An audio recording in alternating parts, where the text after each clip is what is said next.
Venezuela stands no chance against the United States. But what if we sent the US back in time by 100 years? FBI, open up! Seeing American commandos carrying old World War I rifles would probably make Nicolas Maduro and his bodyguards laugh out loud. But could Maduro really be laughing for long? During World War I, the United States was already the world's largest industrial power. Sure, a simple bolt-action rifle might seem amusing, but what if the Americans produced 5 million of them? So who would win such a confrontation? Modern technology or overwhelming industrial and population superiority? Let me tell you this, I will get that oil, even if I have to do it with my bare hands. To figure out who would actually win such a clash, I compared modern-day Venezuela with the United States during World War I across 3 categories: air power, naval forces, and ground forces. Enraged by the failure of the commando mission, Trump, sent back in time with America, orders a new plan: Operation Our Oil. In 3 months, we launch a massive naval invasion. Believe me, it will be huge. The president orders reconnaissance aircraft to be sent immediately over enemy territory. But the pilots have no idea what awaits them. Venezuela currently operates only a handful of functional fighter jets, along with several dozen helicopters.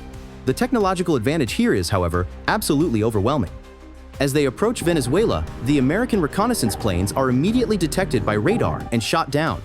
These slow machines can't even scratch a modern jet flying at over 2,000 kilometers per hour. However, Trump is not discouraged by his failures in the air.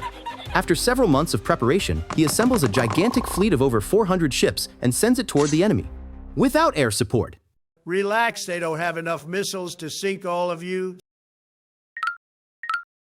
The American Navy during World War I was not particularly modern by today's standards. But it was large, and it had large guns. The Venezuelan Navy, on the other hand, is not very large, but it is also not very modern. According to the website globalfirepower.com, the Bolivarian Navy consists of 1 operational frigate, 1 operational 50-year-old submarine, and a small flotilla of patrol vessels. And that is not all.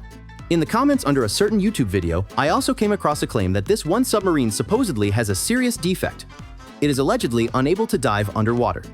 I was not able to find any data confirming this, but I still think it is a pretty funny meme that captures the overall state of the Venezuelan Navy quite well. This fleet cannot stop the Americans, but the real threat lies in the Venezuelan aircraft. Modern fighter jets would certainly shock the invaders and sink dozens of American landing ships. But given their small numbers, they would most likely not be able to stop the invasion on their own. It is also worth noting that Venezuelan fighter jets, mostly of Russian origin, rely on ammunition and spare parts that the Americans would almost certainly cut off. Maybe we lose a few ships happens, but without oil, who needs them, right? Right? But sir, they run on coal.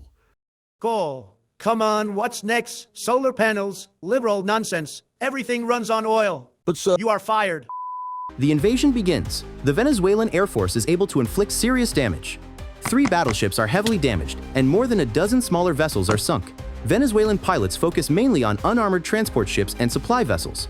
However, due to a lack of spare parts and limited ammunition stocks, combat missions soon have to be reduced. The American fleet reaches the Venezuelan coast. Thousands of soldiers pour onto the beaches. This is the decisive moment. Can the Americans hold the beachhead?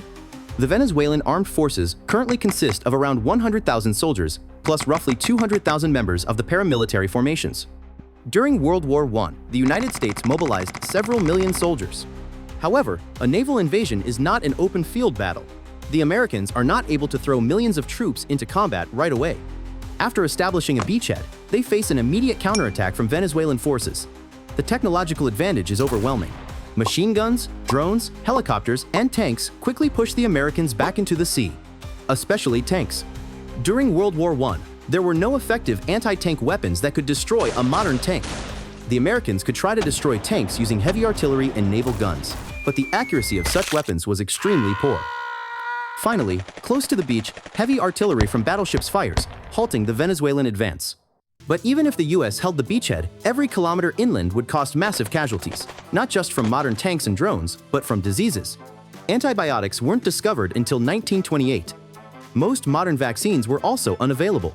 The US Army, fighting its way through the Venezuelan jungle, would have suffered unimaginable non-combat losses due to malaria and yellow fever.